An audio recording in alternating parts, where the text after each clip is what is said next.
ক্ষমতা হলো এমন একটি হাতিয়ার যা সঠিকভাবে ব্যবহৃত হলে সমাজে ন্যায় ও উন্নতি প্রতিষ্ঠা হয়, কিন্তু এই ক্ষমতায় যখন ভুলভাবে ব্যবহৃত হয় তখন সেটি হয়ে ওঠে অবিচারের প্রতীক। আমরা দেখেছি, ইতিহাস সাক্ষী, এই ক্ষমতার অপব্যবহারের কারণে বহু সমাজ ধ্বংস হয়েছে। যেমনটা আমরা দেখেছি এই বাংলাদেশেও বিগত সময়ে দেশটা হয়ে উঠেছিল দুর্নীতির স্বর্গরাজ্য। এত কিছুর পরেও মানুষ পারেনি সত্যকে তুলে ধরতে, পারেনি মনের কথাগুলো বলতে। যে কথা যায়নি বলা, সে কথাগুলোই সময় হয়েছে বলার। এসএটিভির এই প্ল্যাটফর্মে কথা বলবেন আপনি, শুনবে গোটা বিশ্ব। আর এই আয়োজন নিয়ে আপনাদেরকে আমন্ত্রণ জানাচ্ছি আমি বাপ্পি খান।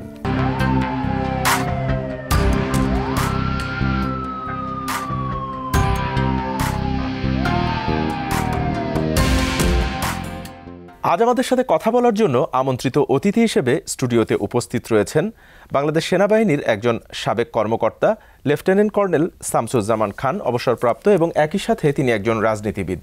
আমরা তার মুখ থেকে শুনব বিগত সময়ে ঘটে যাওয়া বেশ কিছু অপ্রিয় সত্য। জনাব শামসুজ্জামান খান, আমি শুরুতে আপনাকে স্বাগত জানাচ্ছি আমাদের স্টুডিওতে। কেমন আছেন? ভালো আছি, আপনাকে ধন্যবাদ আমাকে আমন্ত্রণ জানানোর জন্য। আমি শুরুটা করতে চাই যেটি দিয়ে, সেটি হচ্ছে আপনি তো 2009 সালের 25শে ফেব্রুয়ারি আমাদের বাংলাদেশের সব থেকে যে কলঙ্কিত অধ্যায়, এতজন সেনা অফিসারকে এভাবে নির্মমভাবে হত্যা করা হলো, তো আপনি নিশ্চয়ই তখন র্যাবে ছিলেন, খুব সম্ভবত র্যাবে কর্মরত ছিলেন, র্যাব 2-এর অধিনায়ক ছিলেন। এই বিষয়টি নিয়ে আমাদের সাথে কথা বলার জন্য অনেকে ইতিমধ্যে অনেক সেনা কর্মকর্তা স্টুডিওতে এসেছেন, আমাদের এই প্রোগ্রামে এসেছেন, অনেক অজানা সত্যকে তারা তুলে ধরেছেন। আপনার কাছ থেকে জানতে চাই, সেদিন আসলে ঠিক কি হয়েছিল পিলখানায় এবং আপনার অবস্থানটা সেদিন ঠিক কোথায় ছিল? ধন্যবাদ বাপে। এখন থেকে প্রায় 17 বছর আগের ঘটনা, 2009 সাল 25শে ফেব্রুয়ারি। যদিও এটা অনেক প্রায় 1.5 যুগ হতে চললো, কিন্তু এটি এমনই একটি, এটাকে বিদ্রোহ বলবো না আমি, এটা একটি হত্যাকাণ্ড, পরিকল্পিত হত্যাকাণ্ড। এটা এমনই একটি ঘটনা, আমাদের মুক্তিযুদ্ধ পরবর্তীতে যে নৃশংস হত্যাকাণ্ডগুলো ঘটেছে ছোট ছোট, এটি মনে হয় অনেক বড়। যদি আমরা ধরে নিই এটি অনেক বড়, সেই 2009 সালেরটা। হ্যাঁ, ডেফিনেটলি জুলাই আগস্টের হত্যাকাণ্ড তো আপনার সব কিছুকে ছাড়িয়ে গিয়েছে।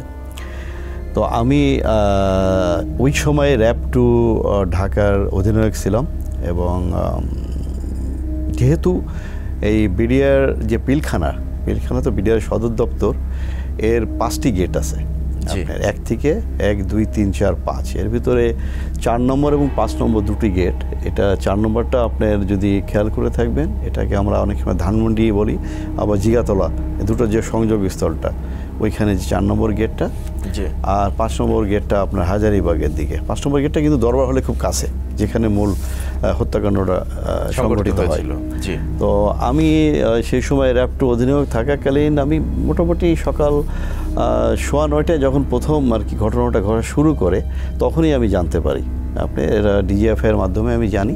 আপনার কি আগে থেকে কিছু অনুমান করতে পেরেছিলেন? আমাদের কোনো ধরনের অনুমান ছিল না, কারণ র্যাবের যে ইন্টেলিজেন্স, এই র্যাবের ইন্টেলিজেন্স কিন্তু আপনার অনেকটা অপারেটিভ। র্যাবের ইন্টেলিজেন্স কিন্তু অপারেটিভ, কারণ র্যাবের ইন্টেলিজেন্সগুলো প্রত্যেকটা ব্যাটালিয়ান ভিত্তিক। এটা আপনার একটা র্যাবের ব্যাটালিয়ানের নিজস্ব কিছু ইন্টেলিজেন্স থাকে, তারা এই ধরনের যে জেনারেল ইন্টেলিজেন্সগুলো করে না, এগুলো আপনার ক্রিমিনাল রিলেটেড ইন্টেলিজেন্সগুলো করা হয়। কোনো অপারেশন রিলেটেড ইন্টেলিজেন্সগুলো আমরা গ্যাদার করি, সেটার উপর অপারেশন করি। কাজে বিডিআর পিলখানা হত্যাকাণ্ডের পূর্বাভাস কিংবা পূর্বের ইন্টেলিজেন্স আমাদের কাছে ছিল না। তো পরবর্তীতে দেখা গিয়েছে যে ডিজিএফআই, এনএসআই বলেন, এসবি বলেন, যারা আরও বড় ইন্টেলিজেন্স অর্গানাইজেশন আছে, তারা সবাই স্বীকার করেছে যে তাদের কারো কাছেই ছিল না। শুধুমাত্র কিছু বিডিআরের লিফলেট, এগুলো থেকে 1-2 দিন আগে তারা জানতে পারে, সেটাকে তারা গুরুত্ব দেয়নি। তো যখন ঘটনাটা ঘটলো 9:15 দিকে, যখন প্রথম শুরু হলো, আমি প্রথমেই জানতে পাই। আমি তখন ডিজিএফআই ঢাকা ডেটে আমি তৎকালীন যে ডেট কমান্ডার ছিলেন কর্নেল গনির সঙ্গে আমার একটা মিটিং ছিল, আমি ওনার সঙ্গে বসা ছিলাম। আচ্ছা, আমি যখন জানতে পারলাম, আমি আর দেরি করি না, ওখান থেকে খুব দ্রুত আমি চলে যাই আমাদের যে ফিজিক্যাল ট্রেনিং ক্যাম্প আছে আপনার ধানমন্ডিতে, ওই ক্যাম্পে যেয়ে ওখান থেকে আমি প্রায় আমার সঙ্গে আরও 4 জনকে, আমার ড্রাইভার ছিল, আমার গানম্যান ছিল, আমি ছিলাম, আমরা প্রায় 7 জন আমরা কিন্তু খুব দ্রুত কিন্তু আমরা রেসপন্স করি। আমরা কিন্তু আমি 4 নম্বর গেটে চলে গিয়েছিলাম। এটা আমি অনেক মিডিয়াতে বলেছি, আমি অনেক জায়গায় বিডিআর যে কমিশন হয়েছে সেখানেও আমি সাক্ষ্য দিয়েছি। আপনি বিডিআর কমিশন এখনও চলছে, সম্ভবত এই মাসের শেষের দিকে তারা তাদের কমিশনের চূড়ান্ত প্রতিবেদন জমা দেবে আমি শুনেছি। আমি গত সপ্তাহেও আমাকে ডেকেছিল, আমি কথা বলেছি তাদের সাথে। তো আমরা কিন্তু গিয়েছি খুব দ্রুত, আমি 10:15টার ভিতরে পৌঁছে যাই 4 নম্বর গেটের খুব কাছে চলে যাই, 100-150 মিটারের ভিতরে আমি চলে যাই। তখন অল্প অল্প গুলি আসছিল। তো আমাদেরকে কিন্তু খুব পরবর্তীতে বুঝতে পারি এটা খুব পরিকল্পিতভাবে আমাদেরকে বাধা দেওয়া হয়। আমি ভিতরে প্রবেশনের জন্য আমি কিন্তু দৌড়ে দৌড়ে যাচ্ছি, এর ভিতরেই আপনার ফোন আসলো যে আমাদেরকে যেন কোনো গোলাগুলিতে অংশগ্রহণ না করতে এবং আপনার ভিতরে যেন প্রবেশ করতে না হয়, এবং একটা সিদ্ধান্ত উপর থেকে আসবে।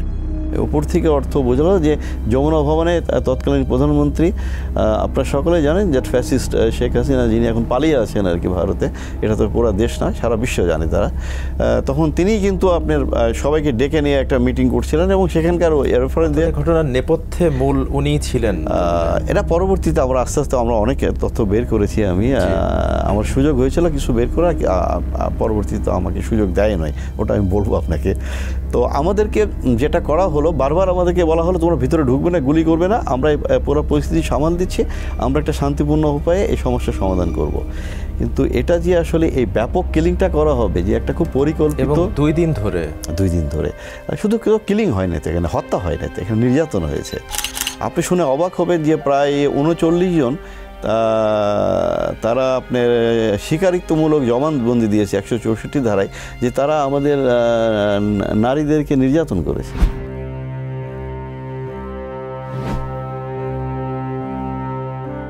এরা কি সবাই আমাদের বাংলাদেশী ছিল? আপনারা পরবর্তীতে আমি যতটুকু আমার সুযোগ হয়েছে, আমাকে তো আমি ধরেন ঘটনাটা ঘটে যাওয়ার পরে আমার যতটুকু চেষ্টা করছি ভিতরে, আমি দ্বিতীয় দিন যখন ভিতরে প্রবেশ করে তো অনেক ডেড বডি বের করেছি, অনেক কিছু ঘটনা ঘটেছে। এটা তো আপনি আওয়ার্স টুগেদার আপনাকে বললেও শেষ হবে না। তো আমি যখন ইন্টারোগেশন করছিলাম, আমাকে করতে দেয় নাই। আমি 10 কি 11 দিন ইন্টারোগেশন করার পরে, ইনফ্যাক্ট আমাদের ঢাকাতে আপনার র্যাব 1, 2, 3, 4 আর 10 5টি ব্যাটালিয়ান ছিল। কোনো ব্যাটালিয়ান আপনার ইন্টারোগেশন করে না, সবাই অ্যাভয়েড করেছে। আমি একমাত্র র্যাব 2 আমার অফিসারদেরকে নিয়ে আমি কিন্তু সাহস করে ইন্টারোগেশন করি, কারণ আমাদের ইন্টারোগেশনে বাধা দেওয়া হচ্ছিল, আমরা যেন না করি এরকম আমাদেরকে জানানো হচ্ছিল যে এত সাহস দেখানো ঠিক হবে না, তোমরা এগুলো করো না। বাধাটা মূলত আপনার ইন্টেলিজেন্সের বিভিন্ন ব্রাঞ্চ থেকে আসছিল সেই সময়, যারা কর্মরত ছিল তারা আসছিল, এবং র্যাব হেডকোয়ার্টার থেকেও কিন্তু আপনার এডিজি, বিশেষ করে কর্নেল রেজানুর ছিল তখন, পরবর্তীতে উনি মেজর জেনারেল পদবে পদোন্নতি হয় তার, উনি জিওসি ছিলেন, এমএস ছিলেন, উনি ইরাকের রাষ্ট্রদূত হন, সরকারের খুবই ঘনিষ্ঠ ছিলেন। এবং মানে ওই সময়ে যারা এই ঘটনার সঙ্গে যারা সংশ্লিষ্ট বা জড়িত ছিলেন অনেকেই নানাভাবে পুরস্কৃত করা হয়েছে, আমরা যেটা দেখেছি পরবর্তীতে। আপনি একটু অবাক হবেন যে শুধু তাদেরকে না, দেখেন ওই সময় যে ডিজি ছিলেন হাসান মাহমুদ, উনি কিন্তু পরবর্তীতে আইজিপি হলেন। আইজিপি হওয়ার পরেই কিন্তু তাকে আবার স্পেনের রাষ্ট্রদূত পাঠানো হলো অবসরের পরে। আবার এই যে এডিজি ছিলেন কর্নেল রেজানুর, তাকে কিন্তু আপনার প্রমোশন দিতে দিতে আপনার তাকে ওখান থেকে প্রমোশন দিয়ে 46 ব্রিগেড কমান্ডার করা হলো, এবং উনি 46 ব্রিগেড কমান্ডার থাকাকালীন কিন্তু আমাদের দেশনেত্রী খালেদা জিয়ারকে কিন্তু বাসা থেকে বের করে দেওয়া হয়, এবং ওই তাকে যখন বের করে দেওয়া হয় বাসা থেকে, হ্যাঁ, তার ক্যান্টনমেন্টের যে মইনুল রোডে বাসা থেকে বের করে দেয়, সেই যখন ঘটনাটি ঘটে সেখানে কিন্তু কর্নেল রেজা হাজির, ব্রিগেডের রেজা হাজির ছিলেন, এবং উনি কিন্তু ওখানে যে ক্লোজ প্রোটেকশনটা কিন্তু 46 ব্রিগেড কমান্ডারই কিন্তু সেখানে দেয়, হ্যাঁ, যাতে নির্বিঘ্নে কাজটা করা যায়।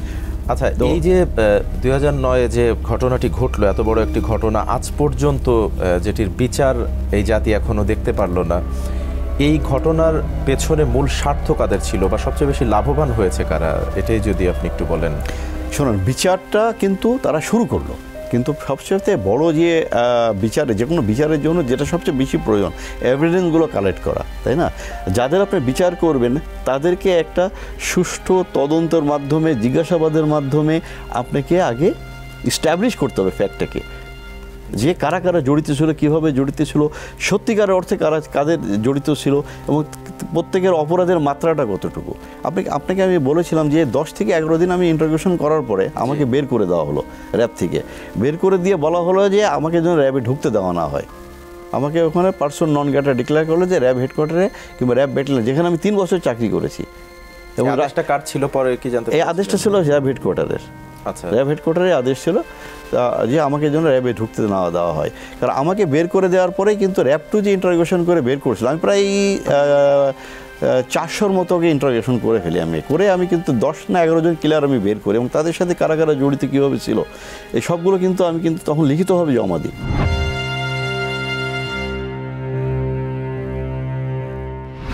পরবর্তীতে আমাকে জানানো হলো আমাকে বের করে দেওয়া হলো, ফেয়ারওয়েল দিয়ে দেওয়া হলো, এবং পরে যে অফিসারগুলো কাজ করতে গিয়েছে প্রত্যেকে বাধার সম্মুখীন হয়েছে, এমনকি অনেকগুলো অফিসার পরবর্তী চাকরি ছেড়ে দিতে বাধ্য হয়েছে।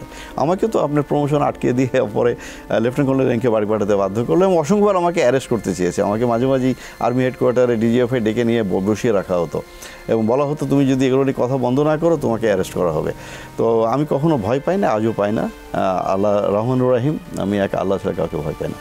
আচ্ছা, এই যে আমরা বিগত সময়ে যে দেখেছি যে বাংলাদেশ সেনাবাহিনী বা র্যাব বিভিন্ন যে সংস্থাগুলো, আমরা দেখেছি যে সরকারের হয়ে যে কাজ করতে, কখনো আমরা দেখি যে বিএনপির সেনাবাহিনী কিংবা র্যাব আওয়ামী লীগের সেনাবাহিনী, এই যে বিতর্কগুলা, এইটার পেছনে আসলে কারণটা কি আপনার মনে হয়? তাদের তো দেশের স্বার্থে কাজ করা উচিত। একটি বিষয় আপনাকে আমি বলতে চাই যে আমাদের কিন্তু এই যে ডিজিএফআই বলেন, এনএসআই বলেন, র্যাব বলেন, সেন্সিটিভ, আমরা পুলিশ বাহিনী বলেন, বিজিবি বলেন, এই যে আবার পুলিশের ভিতরে এসবি, ডিবি, যে খুব সেন্সিটিভ আপনার ডিটেকটিভ ইন্টেলিজেন্স ব্রাঞ্চগুলো আছে, আপনি যদি খেয়াল করে থাকবেন যে আমাদের গণতান্ত্রিক প্রক্রিয়া শুরুর পর থেকে এটা কিন্তু ধীরে ধীরে রূপান্তরটা ঘটেছে। হ্যাঁ, যে মানে ব্যক্তিকেন্দ্রিক চলে গিয়েছে, অথবা একটা দলের আপনার পক্ষ হয়ে যে যারা ক্ষমতায় থাকে, যে যারা রাষ্ট্র পরিচালনা করে, তাদের পক্ষ হয়ে অতি উৎসাহ নিয়ে কিছু কিছু অফিসাররা কাজগুলো করেছে। এবং আমি বলবো না যে আপনারা জাতীয়তাবাদী দলের সময় যে ঘটে নাই 91-96-এ, আপনি যদি খেয়াল করতে মাত্রা ওয়াজ ভেরি লেস, খুব কম, মানে এই লেজুর বৃত্তিটা খুবই কম ছিল। আপনি 96-2001-এ যান, সেখানে যে খুব বেশি ছিল তা না, কিন্তু আমরা খুব কুৎসিতভাবে লক্ষ্য করলাম 1/11-এর পর থেকে, হ্যাঁ 1/11-এর পর থেকে আপনি এটা একটা চূড়ান্ত রূপ ধারণ করলো দলীয়করণটা। দেখেন, র্যাব কিন্তু গঠিত হয়েছে 2004 সালে। কখন গঠিত হলো র্যাব? যখন দেশের আইন শৃঙ্খলা আমাদের প্রতিবেশী ভারতের প্রত্যক্ষ মদদে, আপনি কি মনে করেন 64টা জেলায় যে বোমা হামলা হলো, এই যে সিনেমা হলগুলোতে বোমা হামলা হলো, হ্যাঁ, এ কিন্তু 2000 আওয়ামী লীগের গভর্নমেন্টের সময় শুরু হয়েছে। হ্যাঁ, যে অনেকে বলে যে বিএনপির সরকারের সময় আপনার জঙ্গি উৎপাদন হয়েছে, আমি তো বলবো জঙ্গি উৎপাদন তো শুরু হয়েছে আওয়ামী লীগ সরকারের সময়। চাষাড়ার যে বোমা হামলা যে মারা গেল আওয়ামী লীগ সরকারের সময়, উদিসের বোমা হামলা আওয়ামী লীগ সরকারের সময় যশোরে, রমনা বটমনের বোমা হামলা আওয়ামী লীগ সরকারের সময় যশোরে। তার মানে একটা ট্রায়াল প্র্যাকটিস হয়েছে। এরপরে আস্তে আস্তে এটাকে চূড়ান্তে নিয়ে গিয়েছে, যখন বিএনপি ক্ষমতায় ছিল সরকারকে আন্ডারমাইন করার জন্য। হ্যাঁ, তখনই কিন্তু র্যাব গঠিত হলো। র্যাব গঠিত হওয়ার পরে কিন্তু র্যাব কিন্তু চমৎকার কাজ করছিল। আমরা কিন্তু র্যাবের সে প্রথম দিককার অফিসার। আমি সেই বিষয়টি আপনার কাছে জানতে চাই যে 2004 সালে গঠিত হবার পরে র্যাব দেশের জন্য যা অবদান রেখেছে, যা কাজ করেছে, নিঃসন্দেহে প্রশংসার দাবিদার। কিন্তু এরপরে আমরা দেখেছি, বিশেষ করে 2009 থেকে 2024 এই সময়টা আমরা দেখেছি যে মানবাধিকার লঙ্ঘনের দায়ে র্যাবকে, এই বাহিনীটা এবং 7 জন কর্মকর্তার বিরুদ্ধে যে আপনার নিষেধাজ্ঞা যে দিল যুক্তরাষ্ট্র, এটি ঠিক কী কারণে ছিল? আচ্ছা, আপনি যদি প্রোগ্রেসটা দেখেন র্যাবের, যেটা আপনি নিজেই বললেন যে 2004-এ র্যাব গঠনের পর থেকে আইন শৃঙ্খলা কিন্তু খুব চমৎকার একটা নিয়ন্ত্রণে চলে আসে এবং মানুষ স্বস্তি বোধ করে এবং মানুষ র্যাবকে স্যালুট করতো। আমি দেখেছি, আমি নিজে র্যাবের তখন অধিনায়ক ছিলাম। মানুষ যখন যেতাম রাস্তায়, মানুষ খুব স্বস্তি বোধ করতো। মানুষ আমাদের কাছে আসতো, আমাদেরকে উৎসাহ দিত, আমাদেরকে কাজ করার সময় প্রচুর সহযোগিতা করতো। আমরা যেখানে, আমরা তো দিন রাত, আপনি অনেক রাত্রি গেছে, 2-3 রাত্রি ঘুমাইনি আমরা, জঙ্গলে ঘুরে বেরিয়েছি। এই জেএমপির এগুলো, এই শায়েক আব্দুর রহমান, এই বাংলা ভাই, এই যে আপনার আব্দুল আওয়াল, এই যে আপনার তার যে জামাই শায়েক আব্দুর রহমানের জামাই রনি, এগুলো মনে করেন যে বড় বড় সালাউদ্দিন, এগুলো সব কিন্তু আমাদের গ্রেপ্তার করে এবং এক সময় তো তাদের 5 জন ফাঁসিও হলো। সব কিন্তু র্যাব করেছে। কিন্তু কর্নেল গুলজার, আপনি জানেন, one of the best RAB ADG ছিলেন ওই সময়। কর্নেল গুলজারের নেতৃত্বে আমরা অসংখ্য অপারেশন করেছি। প্রায় 3 শতাধিক উপরে আপনার জিএমবি গ্রেপ্তার করেছি আমরা নির্ঘুম রাত কাটিয়ে। এখানে অসংখ্য অফিসারের অবদান আছে আপনার, এখানে সেনাবাহিনী, বিমান বাহিনী, নৌবাহিনী, আমাদের পুলিশ অফিসাররা, আমরা সকলে মিলে কিন্তু র্যাবের কিন্তু কয়েকটা আনসার থেকে এসেছে, বিজিবি থেকে এসেছে, আমরা 6টা বাহিনী এসে কিন্তু আমরা র্যাব গঠন করেছি। তো আপনি যেটা বললেন যে এত চমৎকার একটা বাহিনী যেখানে তাদেরকে মানুষ প্রশংসা করতো, মানুষ র্যাবকে দেখলে স্বস্তি বোধ করে যে হ্যাঁ র্যাব আছে, আমরা শান্তিতে ঘুমোতে পারি, র্যাব আছে, আমরা ব্যবসা বাণিজ্য করতে পারি। র্যাবে আতঙ্কের নাম হয়ে গেল, সেই র্যাবকে আতঙ্কে পরিণত করা হলো। আপনি দেখেন র্যাব 2008 সালে 29শে ডিসেম্বর নির্বাচনের পরে, আমি তখন কিন্তু র্যাবে আসি তখনও, জি, আমরা হঠাৎ খেয়াল করলাম ঠিক নির্বাচনের পরে কর্নেল গুলজারের পোস্টিং করে দিল এডিজি র্যাব। আচ্ছা, বিজিবিতে পোস্টিং করলো, আমাকেও পোস্টিং করেছিল। আচ্ছা, হ্যাঁ, আমি জয়েন করি নাই, উনি করেছে। পার্থক্য আমি জয়েন করলাম, আমি ওই দিনও ওখানেই থাকি। আমি র্যাবের সংশ্লিষ্টতা নিয়ে আরও কিছু প্রশ্ন আপনার কাছে আছে, আমি সেগুলো জানবো। তার আগে যাব একটি বিরতিতে। সুপ্রিয় দর্শক, কথা বলার এ পর্যায়ে সময় হয়েছে একটি বিরতিতে যাবার। কোথাও যাবেন না, থাকুন আমাদের সাথে। ফিরছি খুব শীঘ্রই, ছোট্ট একটি বিরতির পরেই।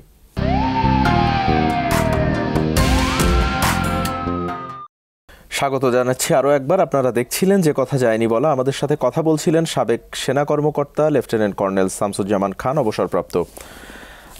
আমি বিরতিতে যাবার আগে আপনার কাছে যেটি জানতে চেয়েছিলাম যে এই যে র্যাবকে নিয়ে আমরা এত গর্ব করেছি একটা সময়, এরপরে হঠাৎ আমরা দেখলাম যে এতটা অধপতন। এমনকি এই যে জুলাই আন্দোলনেও আমরা দেখেছি ছাত্র জনতার উপরে তাদেরকে নির্বিচারে গুলি চালাতে কিন্তু আমরা দেখেছি র্যাবকে।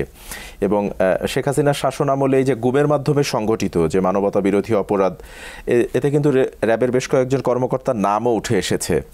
তো এই যে বিচার বহির্ভূত কাজে র্যাব জড়িয়ে নিজেদের ইমেজ, সেই সাথে দেশের ইমেজ যে ক্ষুণ্ণ করলো, এই বিষয়টি নিয়ে আপনি একজন সাবেক কর্মকর্তা হিসেবে কি বলবেন? আচ্ছা, আপনি খেয়াল করে থাকবেন যে 2008-এর 29শে ডিসেম্বর যে নির্বাচনটা হয়ে গেল, নির্বাচনের পরবর্তীতে কিন্তু আমরা যারা র্যাবে চাকরি করছিলাম এবং র্যাবকে একটা মানুষের হৃদয়ে পৌঁছে দিয়েছিলাম, আমাদেরকে গণহারে পোস্টিং করা শুরু করলো। স্পেশালি আপনার এই র্যাবের এডিজি যে কর্নেল গুলজারকে প্রথমে পোস্টিং করলো, এরপর আমাকে কিন্তু একই সঙ্গে পোস্টিং করেছে। আমার যেতে আমার একটু দেরি হয়, যে কারণে আমি এবং আমার সঙ্গে সঙ্গে কলেজ সাকলাইনের পোস্টিং করলো, এবং বেশ কিছু আমরা র্যাবের সিও পোস্টিং করে দেওয়া হলো। এবং আপনার আমাদের সেনাবাহিনী, বিমান বাহিনী, নৌবাহিনী, পুলিশ বাহিনী, যারা আমরা কাজ করতাম, এবং অত্যন্ত আমি বলবো যে দক্ষতার সাথে কাজ করছিলাম আমরা, এবং আরও মেজর র্যাঙ্কের, ক্যাপ্টেন র্যাঙ্কের বেশ কিছু অফিসারকে খুব দ্রুত 2 to 3 উইক্সের ভিতরে পোস্টিং করে দেওয়া হলো। এবং তাদের পরিবর্তে আমরা যে সমস্ত অফিসারকে আসতে দেখলাম সেখানে, আমরা কিন্তু বেশিরভাগই চিনি। আমরা দেখলাম সব আওয়ামী পরিবারের অফিসারদেরকে পাঠানো শুরু হলো। যেমন শেখ হেলালের ভাইরাকে আমি দেখেছি পোস্টিং করতে, কর্নেল আজিম। উনি কিন্তু খুবই অ্যাভারেজ একজন অফিসার ছিল। আমি তার প্রতি সম্মান রেখে বলছি, উনি আমার সিনিয়র, কিন্তু অফিসার হিসেবে তার দক্ষতা কিন্তু অনেক নিম্নমানের ছিল। দেখলাম তাকে পোস্টিং করা হলো, এবং উনি এসে আপনি ইন্টেলিজেন্সের মতো ব্রাঞ্চের হেড হয়ে গেলেন। উনি মেজর আজিম আসলেন, এসার পর দেখি কয়েকদিন পর লেফটেন্যান্ট কর্নেল হয়ে গেলেন। দেখেন মেজর জিয়ার মতো, যে এখন আপনার এই যে গুম খুন হত্যার মামলায় এখন আসামি এবং জেলে আছে, জিয়াকে পোস্টিং করা হলো। আপনি জিয়া কে ছিল নানকের অত্যন্ত ঘনিষ্ঠ। হ্যাঁ, এই অফিসারকে কীভাবে তারা পোস্টিং করে, এবং অত্যন্ত নিম্নমানের একজন অফিসার। এবং সে আসার পরে কিন্তু আপনার খেয়াল করে থাকবেন 2009 সালে এপ্রিলে আপনার সংসদ ভবনের সামনে কিন্তু 2জন আপনার পলিটেকনিক ছাত্রকে কিন্তু হত্যা করা হয়। হ্যাঁ, পরবর্তী এটা নিয়ে কিন্তু অনেক মিডিয়াতে আসছে। আমরা এভাবে খেয়াল করলাম যে অসংখ্য অফিসারকে তারা পোস্টিং করলো, যারা কোনো না কোনোভাবে রাজনৈতিকভাবে, পারিবারিকভাবে কিংবা দলীয়ভাবে জড়িত, সব বাহিনী।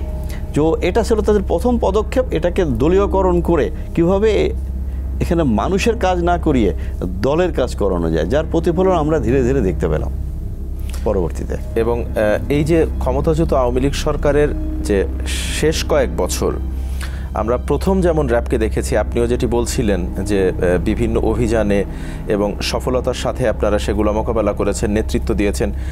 আওয়ামী সরকারের যে শেষের কয়েক বছর আমরা অনেকটাই নিষ্ক্রিয় দেখেছি র্যাবকে, যেমন হচ্ছে অবৈধ অস্ত্র কিংবা মাদক উদ্ধারের মতো এইসব বিষয়ে র্যাবের কিন্তু যথেষ্ট ভূমিকা ছিল না। এমনকি 5ই আগস্টের পরও আমরা যখন দেখেছি দেশের আইনশৃঙ্খলা পরিস্থিতি অনেকটা অবনতি হয়েছে, তখনও কিন্তু আমরা র্যাবকে হাল ধরতে দেখিনি। এটার নেপথ্যে কারণ কি বলে আপনার মনে হয়? আসলে র্যাবকে হয়েছে কি, ওভার দি পিরিয়ড 9 সাল থেকে আপনার খুব রংলি ব্যবহার করতে করতে করতে এটাকে একটা ক্ষয়িষ্ণু বাহিনীতে পরিণত করেছিল তারা। একটা পর্যায়ে দিয়ে আপনি খেয়াল করে থাকবেন যে ঢাকাতে র্যাবের ইফেক্টিভনেসটা কিন্তু নিচে চলে গেল। আবার র্যাবকে যখন আপনার এই যে 7 জন অফিসারকে যখন বেনজির যখন র্যাবের একসময় ডিজি ছিলেন এবং বেনজির পরে এখন যে আল মামুন সাহেব আইজিপি যিনি এখন জেলে আছেন, এদের 7 জনকে যখন আপনি স্যাংশন দিল তখন সরকার চিন্তা করলো যে এখন র্যাবকে দিয়ে এই কিলিংগুলো না করিয়ে এগুলো তখন ডিবি দিয়ে শুরু করলো। আচ্ছা, আপনি আস্তে করে শিফট করে দিল যে এখন র্যাবকে নিয়ে খুব কথাবার্তা হচ্ছে, তখন হারুনদের মতো অফিসার, এই যে মুনিরদের মতো অফিসার যারা এখন পালিয়ে, মুনিরুল হক একসময় ডিবির খুব বিখ্যাত অফিসার হয়ে গিয়েছিল, এই হারুনদের মতো অফিসারদেরকে দিয়ে তখন কিন্তু এই কিলিংগুলো শুরু করলো। আপনারা দেখছেন যে রেল লাইনের পাশে ডেড বডি পড়ে থাকতো, নদীর পাশে পড়ে থাকতো, ব্রিজের পাশে পড়ে থাকতো, কি সন্ত্রাসী মেরে গিয়ে বেসিক্যালি তারা এই ডিবি, এই এসবি, এই ছোটো ছোটো যে জঙ্গি নাটকগুলো করছিল তারা। অসংখ্য ছেলেদেরকে মেরে ফেলা হলো জঙ্গি নাটক করে। এখন পুলিশ বের করছে যে দিজ অল ওয়ার ফলস, এগুলো মিথ্যা ছিল, এভাবে এক নাটক সাজিয়ে। তো র্যাবকে তারা যখন দেখলো যে র্যাবকে নিয়ে স্যাংশন দিয়েছে, র্যাবকে নিয়ে এখন খুব বেশি কথা হচ্ছে, মানে এখন র্যাবের উপরে মিডিয়ার ফোকাসটা বেশি, হ্যাঁ, তারপর মানবাধিকার কর্মীদের ফোকাসটা বেশি, বিশ্বের ফোকাসটা বেশি, তাহলে র্যাবকে ব্যবহার করা যাবে না, চলো এটা আস্তে করে শিফট করে ওদিকে ব্যবহার করি। তাতে কি হলো, র্যাবে কিন্তু সেনাবাহিনী থেকে অফিসার পোস্টিংও কমিয়ে দেওয়া হলো। আচ্ছা, বিমান বাহিনী, নৌবাহিনী বলেন, পুলিশ, সব জায়গা থেকে র্যাবের মানে টোটাল স্ট্রেংথটাকে কমিয়ে আনো। আমি এমনও শুনেছি অনেকে র্যাবে যারা অফিসাররা চাকরি করতো, আমরা যেহেতু পুরান অফিসার ছিল, আমাদের কাছে অনেক সময় শেয়ার করতে চেত যে স্যার আমরা পারছি না, একটু বলবেন কীভাবে আপনারা কাজ করতেন। আমাদের তো সব অফিসার তো খারাপ না, সবাই একটা মুষ্টিমেয় কিছু থাকে খারাপ যারা। তখন বলতে যে আমরা তো ব্যাটালিয়নের অফিসার কতজন, বলেছে স্যার 6, 7, 8 জনের বেশি দেয় না। আমাদের সময় 17-18 জন করে অফিসার থাকতো, আমরা বেছে বেছে অফিসারগুলো নিয়ে আসতাম, যাদের প্রোফাইল দেখে, সব বাহিনী থেকে আমরা। আপনি খেয়াল করে থাকবেন যে কারণে আপনি এটা কিন্তু খুব প্ল্যান ওয়েতে করা হয়েছে সরকারের। একটা পর্যায়ে এই যে আপনি যখন দেখেন নারায়ণগঞ্জে যে হত্যাটা হলো, হ্যাঁ, সেখানে কিন্তু একবার র্যাব ড্রপ করলো মানুষের হৃদয় থেকে, হ্যাঁ, 7 মার্ডার আমরা যেটা বলি। তারপরে আপনি দেখেন হেফাজতের কিলিংটা, সেখানে কিন্তু র্যাব ডিপলি ইনভলভ। হেফাজতের কিলিংটা তো করেছে তখন হচ্ছে বেনজির পুলিশ কমিশনার আর যে র্যাবের যে জিয়া, এবং এরপরেই তো তাদেরকে পুরস্কৃত করা হলো, তাকে র্যাবের ইজি বানানো হলো, এরপর আইজিপি হলেন উনি, এখন তো পালিয়ে গেলেন।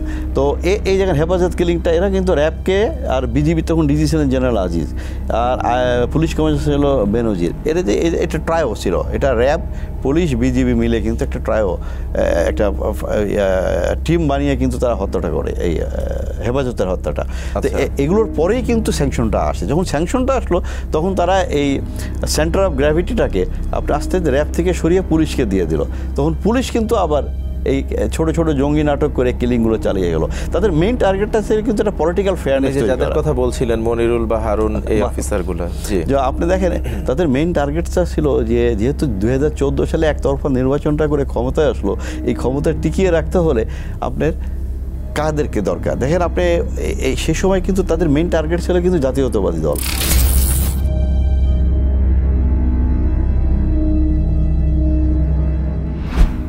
অসংখ্য ছাত্র নেতাকে গুম করা হলো, হত্যা করা হলো, অনেকে এখনো ফিরেও আসেনি। ফিরে আসার তাদেরকে মেরে ফেলা হয়েছে বেসিক্যালি, অসংখ্য বিভিন্নভাবে মেরে, হাজার হাজার, হ্যাঁ, জেলে তো ভরছে তারা।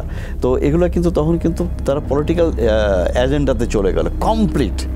র্যাব বলেন, পুলিশ বলেন, বিজি বলেন, সবাইকে একটা কনসার্টেড এফোর্ট দিল তারা, দিয়ে সবাইকে এই কাজে লাগিয়ে দিল। দেওয়ার পরে কি হলো, আস্তে আস্তে আপনি দেখেন রাজনৈতিক যে স্পেসটা, হ্যাঁ, যে রাজনীতি করার যে একটা যে স্পেস লাগে, একটুখানি যে জায়গা লাগে, সংকুচিত করে ফেলা হলো। এরপরে দেখেন ম্যাডাম খালেদা জিয়ারকে উনি বিচারের আওতায় আনা হলো, একটা মিথ্যা মামলায় দিয়ে তাকে আদালতে আনা শুরু করলো। তো এটা কিন্তু তারা 18 নির্বাচন পর্যন্ত কিন্তু ব্যাপক হারে তারা চালালো। এটা লক্ষ লক্ষ মামলা, লক্ষ লক্ষ নেতাকর্মীকে জেলে যাচ্ছে ফিরছে, এক একজনের নামে 300, 400, 500 মামলা। আমাদের মহাসচিবের মতো একজন সজ্জন ব্যক্তি, তার নামে দেখেন 150-200 মামলা। অদ্ভুত সব কারবার। আপনি যখন এগুলো করতে থাকবেন তখন কিন্তু আপনার প্রফেশনালিজমটা কিন্তু চলে যাবে।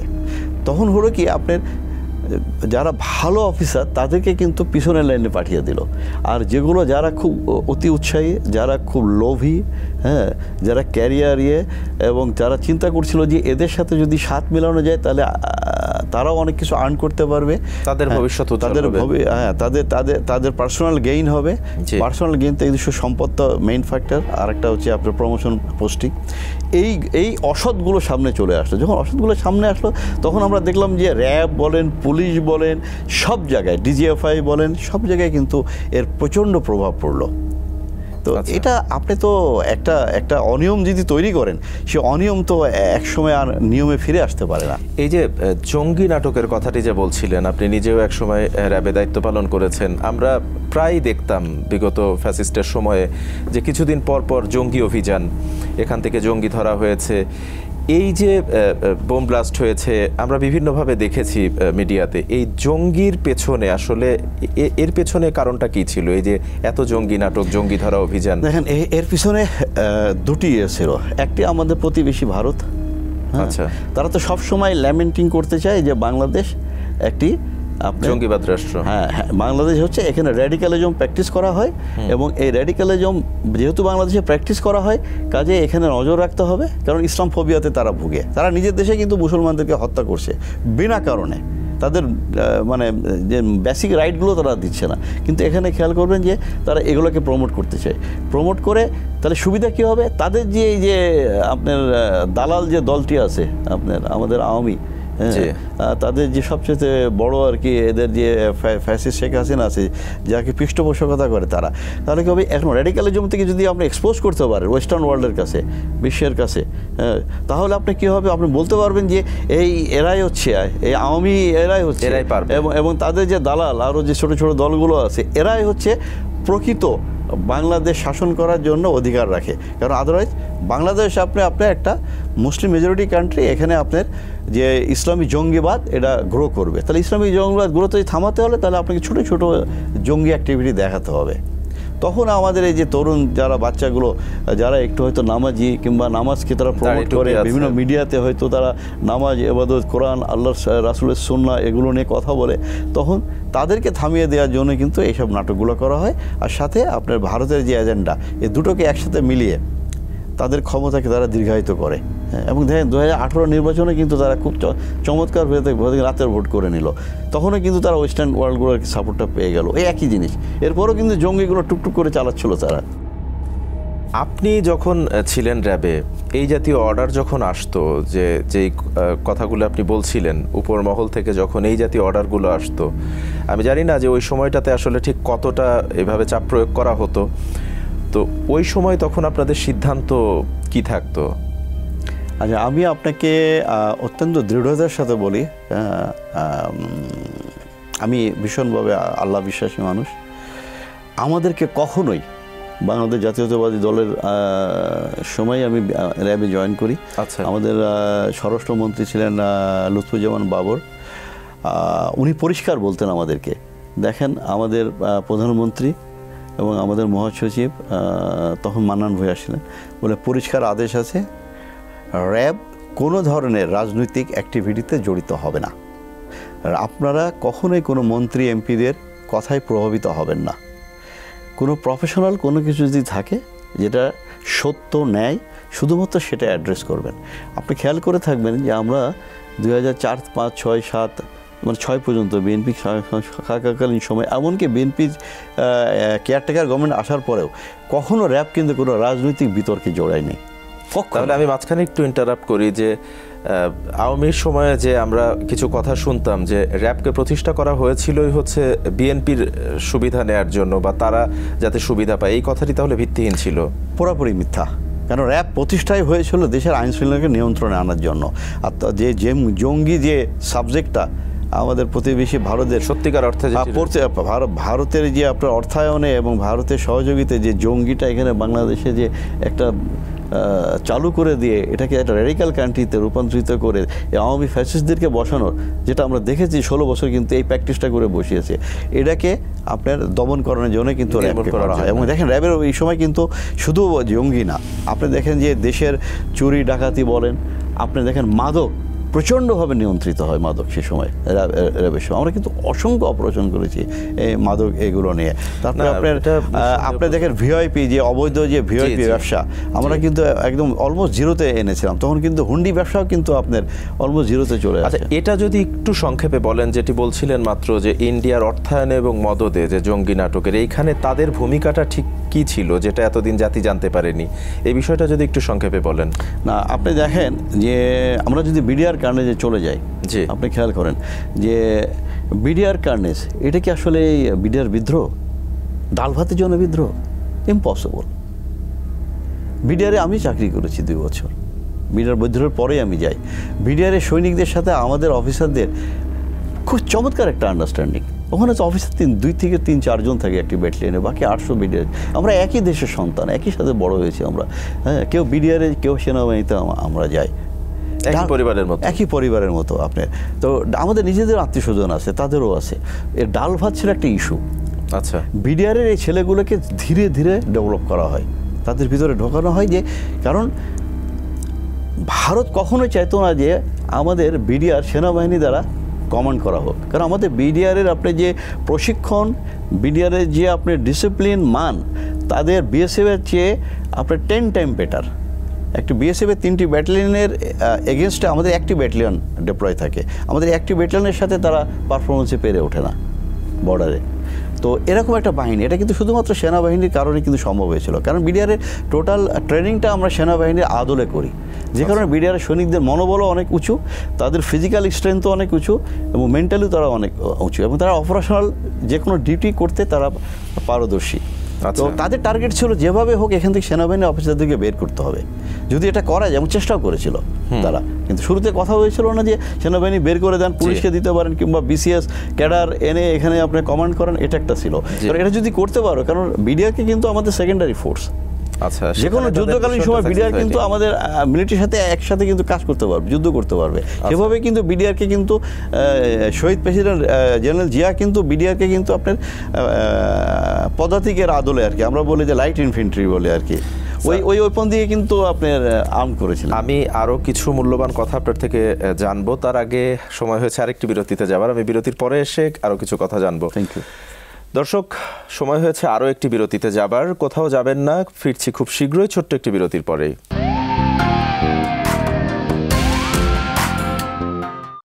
বিরতির পর আরও একবার স্বাগত জানাচ্ছি। আপনারা দেখছিলেন যে কথা যায়নি বলা। আমাদের সাথে কথা বলছিলেন সাবেক সেনা কর্মকর্তা এবং রাজনীতিবিদ লেফটেন্যান্ট কর্নেল শামসুজ্জামান খান, অবসরপ্রাপ্ত।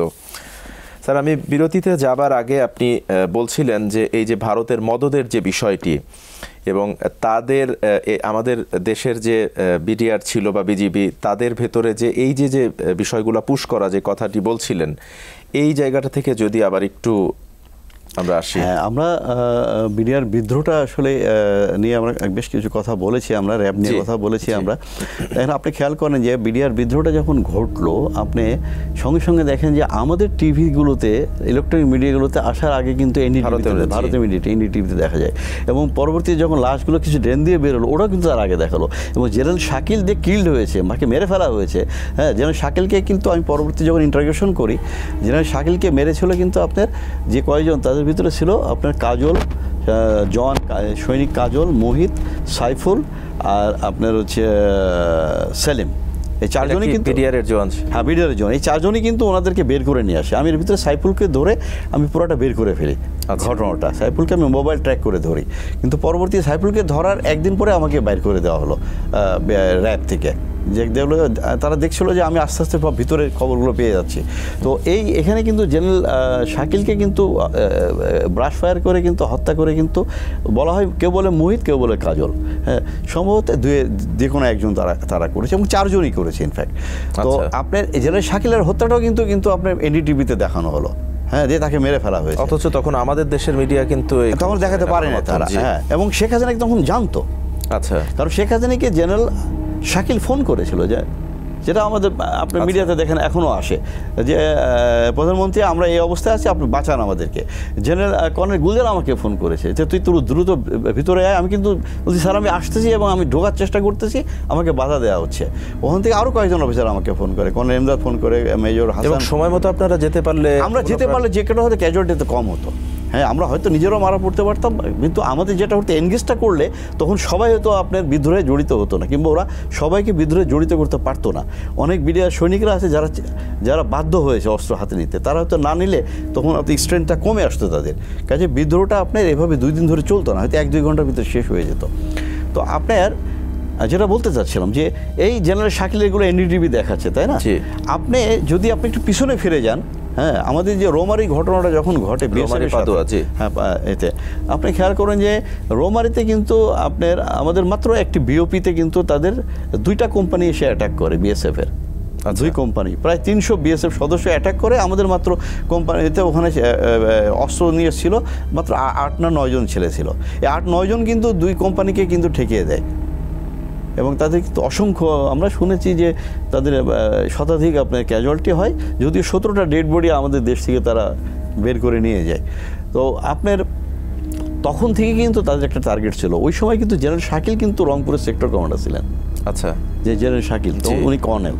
হ্যাঁ, তো এরপরে কিন্তু আরও একটি ঘটনা ঘটে যেখানে বিএসএফের সাথে গুলি এক্সচেঞ্জে আমাদের বিডিআর সৈনিককে মেরে ফেলে জেনারেল শাকিল যখন ডিজি, সেখানেও কিন্তু আবার বিএসএফের সাথে কিন্তু একটা হয়, বিএসএফ কয়েকজন বিএসএফ সদস্য পরে বিডিআর গুলিতে মারা পড়ে। তো আমরা যদি এগুলো পিছনের ঘটনাগুলোকে নিই, তো এই যে আপনার বিডিআর বিদ্রোহ এবং যে একটা নৃশংস হত্যাকাণ্ড, বিদ্রোহ হত্যাকাণ্ড তো এক জিনিস না।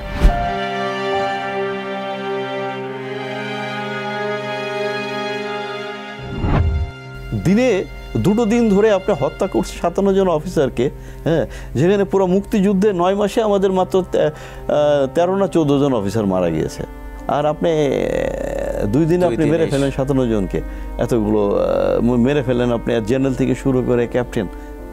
তো এটাকে আপনি কীভাবে বলেন? এটা কি শুধুমাত্র বিডিআর সৈন্যদের পক্ষে সম্ভব না। এর ভিতরে প্রত্যক্ষভাবে আপনার পরোক্ষভাবে এরা জড়িত। সেই সাথে আপনার ওই তৎকালীন যে সরকার, আপনি খেয়াল করেন, আপনি একটা বিদ্রোহ হচ্ছে, অস্ত্রকে অস্ত্র দিয়ে আপনি মোকাবিলা করবেন। আপনি কি করলেন?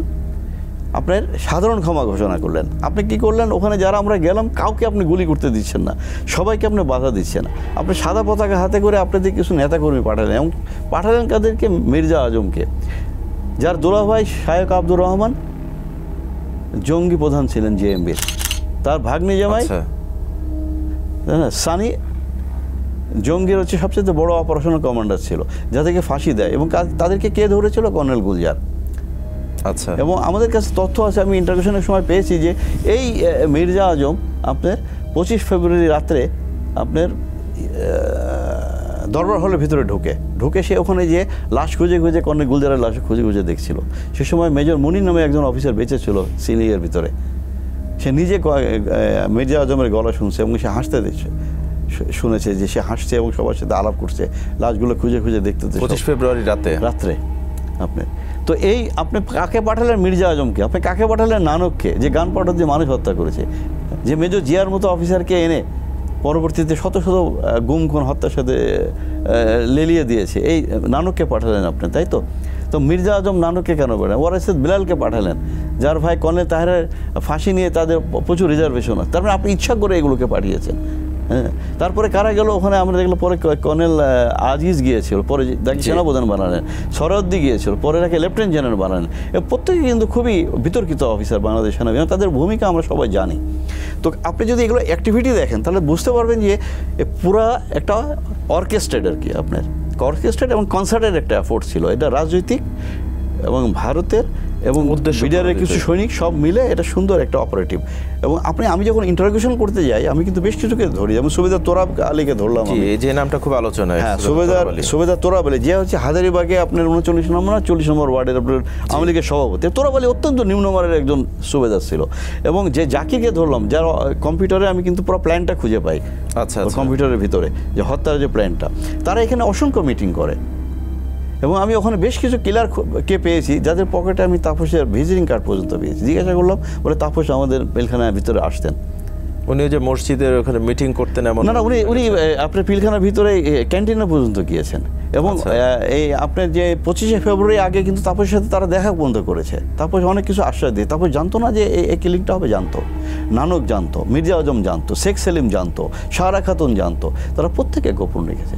আই এম শিওর তারা এগুলো তৎকালীন প্রধানমন্ত্রী শেখ হাসিনার সাথে এগুলো নিয়ে কথাও বলেছেন, আমি মোর দেন শিওর।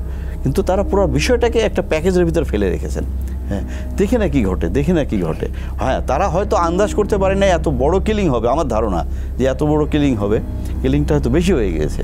হ্যাঁ, তো এই যে এত বছর যে স্যার অতিবাহিত হলো, ফ্যাসিস্ট সরকারের পতন হলো, এখন আপনাদের কাছ থেকে সাক্ষ্য গ্রহণ হয়েছে, এখন মোটামুটি জাতি একটা আশার আলো দেখতে পাচ্ছে। আপনার দৃষ্টিকোণ থেকে আপনি কি মনে করেন এই বিচার প্রক্রিয়া ঠিক আসলে কত দূর? এবং এটাও সাথে যোগ করতে চাই যে সম্প্রতি যে কয়েকজন সেনা কর্মকর্তার নাম উঠে এসেছে, যাদের মতো 14 জন হচ্ছে কর্মরত এবং বাকি 10 জন হচ্ছে সাবেক সেনা কর্মকর্তা, এই যে যারা রয়েছেন তাদের বিচার প্রক্রিয়াটাই বা কেমন হবে? এটা কি ফৌজদারি আইনে হবে না সেনাবাহিনী মিলিটারি যে নিজস্ব আইন আছে, এই বিষয়টা যদি একটু আমাদের পরিষ্কার করে বলেন। আপনার প্রশ্নের দুটো পর্ব। প্রথম পর্বটা হচ্ছে বিডিআর যে বিচারটা হচ্ছে সেটা শেষ হবে কীভাবে এবং সুষ্ঠুভাবে হবে কিনা। দেখুন, বিচারটা প্রায় 17 বছর হয়ে গেছে, বিচার তারা একটা করেছিল। হ্যাঁ, ব্যাটালিয়নগুলোতে আপনার বিডিআর আইনে বিচারগুলো হয়েছিল, যেখানে সেনা অফিসাররা নেতৃত্ব দেয়। 6 মাস থেকে আপনার 7 বছরের জেল হয়, তারা অলরেডি জেল খেটে বের হয়ে গেছে। আর এখানে বিস্ফোরক আইন এবং আপনার যে হত্যা এবং অ্যাটেম্প টু হত্যা এবং সহযোগিতা যে পেনাল কোডে যে বিচারটা হয়েছে, সেটা যে আপনার একটা রায় হয়েছে, এখানে আপনি জানেন যে প্রায় 139 না কতজন মানে আপনার ফাঁসির আদেশ হয়েছে, আর অনেকে বিভিন্ন ধরনের জেল, যাবজ্জীবন জেল এগুলো হয়েছে। কিন্তু এই পুরো বিচার প্রক্রিয়াকে কিন্তু তারা কিন্তু তাদের নিজস্ব আইনজীবী দিয়ে, তাদের নিজস্ব জাজ দিয়ে, তাদের নিজস্ব সমস্ত তথ্য দিয়ে, হ্যাঁ, এবং ওই যে বিতর্কিত যে আপনার আবুল কাহার আখান্দার মতো একজন পুলিশ অফিসার, রিটায়ার্ড অফিসারকে দিয়ে করিয়েছে। যে কারণে এখানে বিডিআরের যারা বিচার প্রার্থী ছিল তাদেরও প্রচুর আপনার অভিযোগ এবং ক্ষোভ আছে, এবং যারা বিচার প্রার্থী ছিল আপনার যাদের অফিসারদেরকে হত্যা করা হয়েছে, আত্মীয় স্বজনকে হত্যা করেছে, হ্যাঁ, নির্যাতিত হয়েছে, তারাও কিন্তু এটা মেনে নেয়নি। তো একটা স্বাধীন কমিশন করা হয়েছে। এই কমিশন আমি শুনেছি এই মাসের শেষে রিপোর্ট দেওয়া হবে। যদি এই রিপোর্টটা পাওয়ার পরে আমি ব্যক্তিগতভাবে মনে করি নতুন করে বিচারটাকে আবার সাজিয়ে এটা করা উচিত। যারা এর বাইরে আছে তাদেরকে আনতে হবে। শেখ হাসিনা প্রধানমন্ত্রী, সেই তৎকালীন শেখ হাসিনা থেকে তার মন্ত্রী এমপিরা যাদেরকে আপনাকে সব ছাড় দেওয়া হয়েছে, সবগুলোকে এর ভিতরে আনতে হবে, এনে বিচারটাকে নতুনভাবে শুরু করতে হবে, তাহলে হয়তো সঠিক বিচারটা হবে। আর দ্বিতীয় যেটা আপনি বললেন যে কিছু অফিসার এখন যাদের নামে ওয়ারেন্ট হয়েছে আইসিটি মামলায়, আন্তর্জাতিক অপরাধ মামলায়, এটা কিন্তু ভিন্ন প্রেক্ষাপট, এটা বিডিআরের প্রেক্ষাপট না। এটা আমরা যে গত 15-16 বছরে বিশেষ করে গুম, খুন, বিচার বহির্ভূত, বিশেষ করে আপনার 2014 পরবর্তীতে ম্যাক্সিমাম ঘটেছে, যে দেখা গেছে খুব উচ্চভিলাষী কিছু অফিসার। সেনাবাহিনী কিন্তু খুব বড় একটা প্ল্যাটফর্ম। আপনার এখানে আপনার বাংলাদেশ সেনাবাহিনীতে প্রায় 5-6 হাজার অফিসার আছে। এখানে আপনি এদের সংখ্যা কিন্তু খুবই নগণ্য। আপনি পার্সেন্টেজ করতে গেলে আপনি 0.5%ও পাবেন না এখানে। তারা খুব উচ্চভিলাষী ছিল, যারা সরকারের আপনার যে অন্যায় আদেশগুলোকে তারা মেনে নিয়েছে। আমি একটা কোরআনের ছোট্ট একটা রেফারেন্স আপনাকে দিয়ে কথা বলতে চাই এখানে, যে আমি এই অফিসারদের উদ্দেশ্যে যারা এখন ভাবছে হয়তো তাদের প্রতি অন্যায় করা হচ্ছে, তাদের আত্মীয় স্বজন ভাবতে পারেন, কিন্তু আপনার লজ অফ দি ল্যান্ড আপনাকে ফলো করতে হবে। দেশের যে আইন আছে সেটাকে ফলো করুন, যেখানে থাকেন আপনি, সে ডিজিএফআই চাকরি করেন, এনএসএতে করেন, আর্মিতে করেন, নেভি, এয়ারফোর্স, পুলিশ, যেখানে করেন না কেন, আপনি আইনের সীমাবদ্ধতার ভিতরে আপনাকে কাজ করতে হবে। আপনি বলতে পারেন না যে আমাকে আদেশ দিয়েছিল তাই আমি 2টা অফিসারকে নিয়ে গুম করে রেখেছিলাম, 8 বছর ধরে ফেলে রেখেছিলাম, কি 5টা সিভিল পলিটিক্যাল লিডারকে রেখেছিলাম, কি 10 জনকে আমি মেরে ফেলি, আপনি বলতে পারেন না। কাজেই আইনের আওতায় তাদেরকে আনা হচ্ছে। আমি বিশ্বাস করি সেনাবাহিনী খুবই প্রফেশনাল। বর্তমান সেনাপ্রধানকে প্রতি আমি বিশ্বাস রাখতে চাই যে ওনারা এটাকে খুবই আইনের দৃষ্টিকোণ থেকে দেখবেন, সহযোগিতা করবেন এবং সুন্দরভাবে বিচার প্রক্রিয়াটা শেষ হবে। দেখুন, কোরআনে আল্লাহ পাক একটা ছোট্ট আয়াত বলে যে আল্লাহ বলছেন যে ফাত্তাকুল্লাহু আতিউ, তোমরা আল্লাহকে ভয় করো, আল্লাহরই আনুগত্য করো। ওয়ালা তুতিউ আমরাল মুসরিফিন, তোমরা সীমা লঙ্ঘনকারীর আদেশের আনুগত্য করো না। লিয়ান্না লা ইউহিব্বুল মুসরিফিন, কেননা আল্লাহ পাক সীমা লঙ্ঘনকারীকে পছন্দ করেন না। তো শেখ হাসিনা এবং তার সাঙ্গপাঙ্গরা ছিল সীমা লঙ্ঘনকারী, এবং তার সাথে যুক্ত হয়েছিল এইসব উচ্চভিলাষী কিছু, শুধু বাহিনী না, আপনি দেখেন প্রশাসনের, হ্যাঁ, শুধুমাত্র বাহিনী আর এগুলো বলবেন না, প্রশাসনের বলেন, সমস্ত পেশাজীবীদের বলেন, অসংখ্য লোক এই ফ্যাসিজমের পার্ট হয়ে গিয়েছিল। তারা সীমা লঙ্ঘন করেছে, তাই আজকে অনেকেই দেশ থেকে পালিয়েছে, এখনও পালিয়ে আছে, এবং তাদের পরিবারবর্গ কিন্তু লজ্জিত হচ্ছে। এবং জাতি হিসাবে এটা আমাদের জন্য লজ্জা যে আমাদের রাজনৈতিক নেতৃবৃন্দ তারা ফ্যাসিস্টে রূপান্তরিত হয়েছে। আমি বিশ্বাস এবং করতে চাই এই ঘটনা আসলে কেউ কখনো কল্পনা করি না, এবং আমি বিশ্বাস করতে চাই ভবিষ্যতে এই ধরনের ফ্যাসিজমের জন্ম বাংলাদেশে হবে না, এদেশে মানুষ হতেও দেবে না। আমরাও এমনটা প্রত্যাশা করি এবং দেশের স্বার্থে আমরা সবাই আসলে এক থাকব, এমনটাই আমাদেরও প্রত্যাশা। স্যার, আমরা একবারেই শেষ পর্যায়ে চলে এসেছি। আমাদের অনুষ্ঠানে আসার জন্য, আপনার মূল্যবান সময় দেওয়ার জন্য এসএটিভি পরিবারের পক্ষ থেকে আপনাকে অসংখ্য ধন্যবাদ জানাচ্ছি। আপনাকেও ধন্যবাদ আমাকে আমন্ত্রণ জানানোর জন্য। ধন্যবাদ এসএটিভিকে, আর ধন্যবাদ দর্শক শ্রোতাকে আমাদের এই কথা এতক্ষণ ধরে শোনার জন্য। ধন্যবাদ স্যার। ক্ষমতা যখন বিনয় হারিয়ে ফেলে তখন সে তার নিজের পতনের পথ তৈরি করে ফেলে, যে পতনের সাক্ষী হয়েছে গোটা বিশ্ব। আমরা জানাতে চাই আপনার সাথে ঘটে যাওয়া নির্মম বাস্তবতার গল্পগুলো। আমরা চাই স্বাধীন সার্বভৌম বাংলাদেশে ধর্ম, বর্ণ, দল, মত নির্বিশেষে প্রতিটি মানুষ যেন তার স্বাধীনতায় বাঁচতে পারে, ভয়হীন ও নিরাপদ জীবন কাটাতে পারে। আপনার সাথে ঘটে যাওয়া যে কোনো হয়রানি কিংবা নির্যাতনের কথা এসএটিভির এই প্ল্যাটফর্মে এসে বলতে যোগাযোগ করুন স্ক্রিনে দেয়া নাম্বারে, অথবা মেইল করুন যে কথা যায়নি বলা @gmail.com এই মেইলে। আজ বিদায় নিচ্ছি, কিন্তু ফিরছি আগামী বুধবার ঠিক রাত 9টায় নতুন কোনো অতিথি নিয়ে, বলতে না পারা আরও নতুন কিছু কথা নিয়ে। সে পর্যন্ত সবাই সুস্থ থাকুন, নিরাপদে থাকুন, আর থাকুন এসএটিভির সাথেই। আল্লাহ হাফেজ।